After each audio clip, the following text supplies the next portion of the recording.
नमो राघवाय।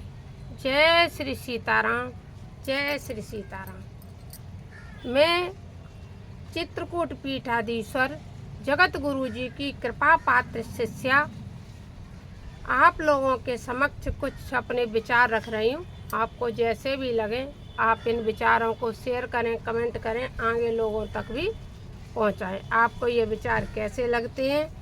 अगर अच्छे हैं, हमारे विचारों से सहमत हैं और रामचरितमानस की चौपाइयों का प्रमाण देते हुए मैं ये वचन अपने रखती हूँ। यदि आप इन विचारों से सहमत हों तो ज़रूर कमेंट बॉक्स में लिखें और आगे लोगों को भी इन विचारों को पहुँचाएं। किन किन लोगों ने ऐसा कार्य कर रखा है वो भी बताएं। किन किन लोग रामचरितमानस की चौपाइयों पर विश्वास करते हैं, कौन कौन लोग भगवान राम के हर कार्य से विश्वास करते हैं, वे लोग भी हमें बताएं। तो हमें आपको सबको जिसके पास भी जैसे कर सको तो एक रामचरितमानस की बड़ी सुंदर चौपाई है जो हमें आने वाले जो 2027 तक विपरीत समय आने वाला है लोगों के जीवन में, उसका चिंतन करते हुए आप सबके समक्ष हम ये अपने विचार रख रहे हैं। आप इन विचारों पे सोचना एक बार और फिर आगे लोगों तक भी पहुंचाना। समय अभी हमें लग रहा है नहीं, हम हंसने खेलने खाने में अपना समय व्यतीत कर रहे हैं, लेकिन ऐसा नहीं होने वाला है। कहते हैं कि नाव तुम्हारे कितने बार हैं कि जब कटेंगे सब आगे आ जाएंगे। वही है, समय कितना खराब आने वाला है, सबके सामने आने वाला है। क्योंकि यहाँ अधर्म, पापाचार, अन्याय, इस पे लोग अधिक विश्वास करने लगे हैं। क्योंकि कोई भाई भाई से अन्याय कर रहा है, भाई भाई के साथ अधर्म करता जा रहा है, उसकी संपत्ति लेता जा रहा है। क्योंकि सबका धन फलता है, माई का, मौसी का, इधर उधर का फल जाएगा। कोई तुम्हें दान देता है, लेकिन या किसी के साथ आप विश्वासघात भी कर देते हो। लेकिन भाई से, भैया भाई का धन किसी को फलने वाला नहीं है। इसीलिए हम बार बार हमने एक भजन भी डाला है, दगा करियो ना, ओ दगा करियो ना, कबहू सगे भाई से, जन्म लए एक माई से। एक माँ से जन्म लिया है हमने, अपने दगा कभी मत अपने भाई से करना। दगा कर वाली ने एक दूरी में मिल गई औकात, दुनिया सब उसको थुकियात, कर्म छुपी ना त्यारे रघुराई से, जन्म लए एक माई से। तो सबसे बड़ा पाप, अन्याय, अत्याचार जो इस समय में हम देख रहे हैं, मुखिया मुख जैसा नहीं रहा है कि मुखिया मुख सो चाहिए खान पान को एक, और पाले पोसे सकल अंग तुलसी सहित विवेक। विवेक के अनुसार हमारे बुजुर्ग चलते थे, लेकिन बुजुर्ग विवेक के अनुसार नहीं चल रहे हैं। इसलिए वो खुद परिवार को तोड़ने के और बच्चों को पाप करवाने की ओर प्रेरित कर रहे हैं। इसमें बुजुर्गों का भी एक बड़ा हाथ है। क्योंकि जब हमारे बच्चे, हम अपनी निगाह में हमारे जब बच्चे, उन्हें हम समान रूप से देखें। यदि हमारा पुत्र कुपुत्र है तो उसमें कहीं ना कहीं हम भी दोषी हैं। हो सकता है उसको हमने अच्छे संस्कार नहीं दिए हों, इसलिए उस पुत्र को दोषी मत मानो। हमारे ही जब गर्भ से लेने वाले पुत्र हैं तो उसमें हमें किसको बुरा किसको अच्छा कह सकते हैं? किसी को नहीं कह सकते हैं।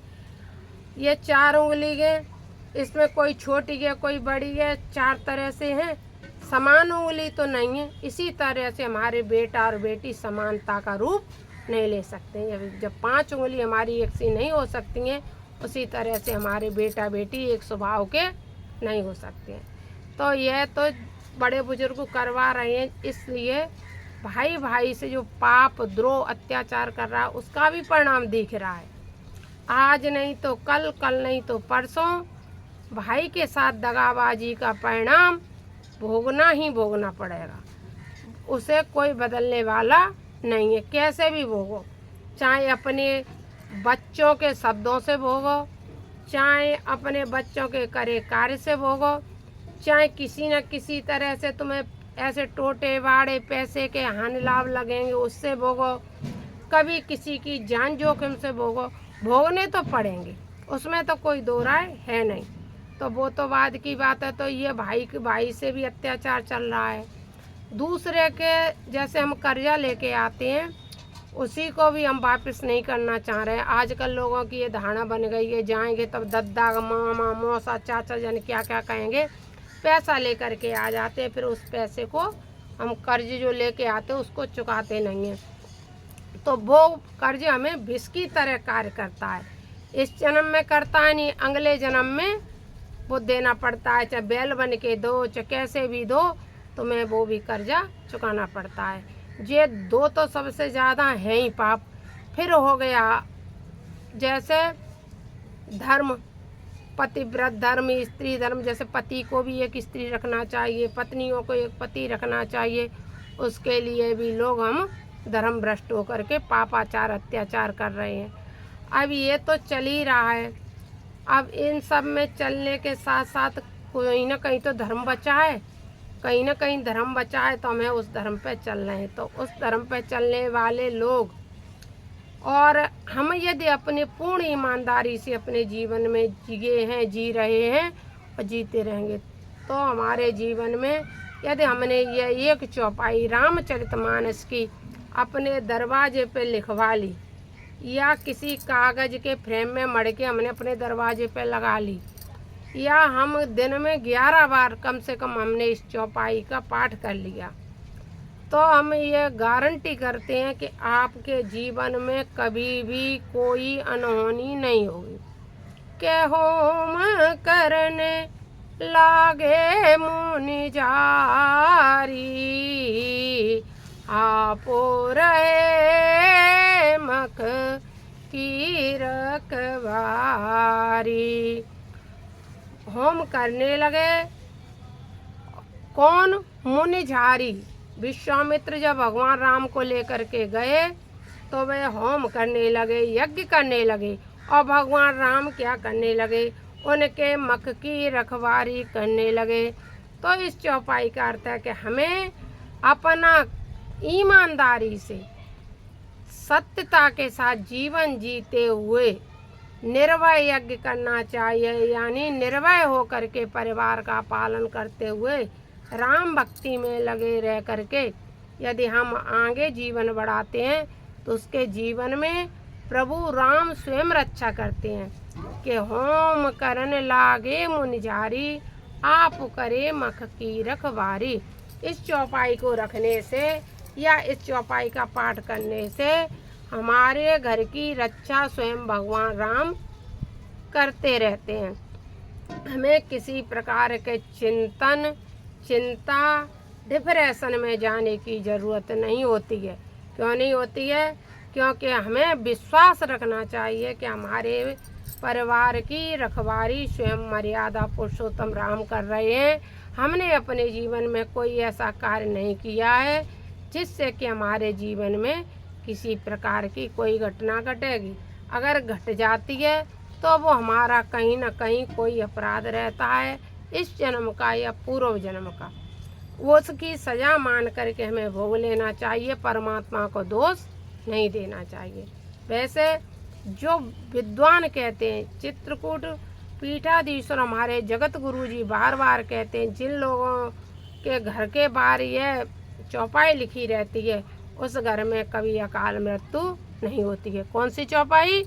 के होम करने लागे मुनि झारी, आपो रहे मख की रखवारी। भो श्यावर रामचंद्र की जय। बड़ी सुंदर चौपाई है। आप किसी न किसी तरह से इस चौपाई को अपने जीवन में उतारो और हर एक संकट, हर एक परेशानी से दूर रहो। और विष पराय विषते हु विष भारी, पराया धन विषते भी खतरनाक होता है, इसलिए पराय धन से और किसी के हक से बचो, चाहे वो अपने भाई का हक हो, चाहे किसी दूसरे का। जैसे बहुत से लोग किसी का खेत की मेड़ तोड़ के अपने खेत में मिला लेते हैं, दबंगई कर लेते हैं और किसी सीधे साधे इंसान को परेशान कर देते हैं, उसके खेत की मेड़ को तोड़ के उसके खेत पे कब्जा कर लेते हैं, उसके घरों पे कब्जा कर लेते हैं। आजकल तो ये भी हो गया है कि जैसे भाई की कोई संपत्ति डरी है, भाई कमाने खाने के लिए बाहर चला जाता है, तो उस संपत्ति के भी ताले तोड़ करके लोग उस पर अधिकार जमा लेते हैं। फिर बच्चे इतने दुराचारी होते हैं, उनके मतलब क्या कहना, ऐसे मतलब लोगों के बारे में आप सब हम जानती हैं वो लोग कैसे होते हैं जो ऐसा कार्य करते हैं, अपने भाई के घर के ही ताले तोड़ दें, अपने भाई की संपत्ति को हड़प लें, अपने भाई से विश्वासघात करें। उन लोगों के तो वैसे चेहरा भी देखने योग्य नहीं होता है, लेकिन वो अपनी गलती कभी मानने वाले नहीं हैं। क्यों नहीं मानने वाले हैं कि संसार में जब हम मानने लगेंगे कि ये जैसे उंगली की तो 3 उंगली हो गई अपनी ओर, हम दूसरे के साथ अन्याय कर रहे हैं, तो ये 3 उंगली हमारी ओर जो हो रही हैं तो समझो हम ही ज़्यादा बुरे हैं। कि बुरा जो देखन में चला बुरा न दिखिया कोई, जो दिल खो जाए अपना मुझसे बुरा न कोई, मैं सबसे बुरा हूँ, ऐसा ज़रूर मानना चाहिए। अपने आप में और अपने भगवान की भक्ति में लगे रहना चाहिए, हमेशा धर्म का साथ देना चाहिए।